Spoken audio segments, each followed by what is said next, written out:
Le podcast, lui, est sur un autre registre parce qu'on va chercher le côté authentique et spontané. En gros, on se met autour d'une table, on parle d'un sujet un peu à bâton rompu et on dit véritablement ce que l'on pense et on va même pouvoir extrapoler. Tiens, tout compte fait, ce sujet-là, je vais y amener ma vision. C'était pas forcément prévu, mais c'est pas grave. C'est ce côté spontané qu'on cherche. On peut effectivement, à un moment donné, chercher ces mots et c'est absolument pas grave. Ça veut dire qu'à un moment donné, on a cette authenticité et cette simplicité qui fait que ça devient naturel. Donc, on amène une réponse qui est la plus naturelle possible. Finalement, là, tu évoques le fait que même si un podcast techniquement est bien produit, il n'a pas d'impact si le contenu, la forme n'est pas authentique. Oui, il y a une forme d'authenticité parce que pour répondre aussi à ta question, derrière le podcast peut se cacher beaucoup de choses.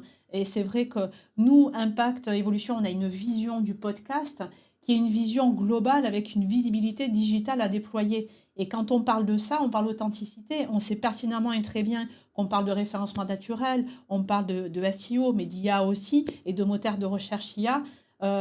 Finalement, c'est des éléments de réponse qui sont structurés avec une authenticité. S'il y a authenticité, il y a singularité, il y a qualité aussi, et donc derrière, tout prend son sens et on prend sa place.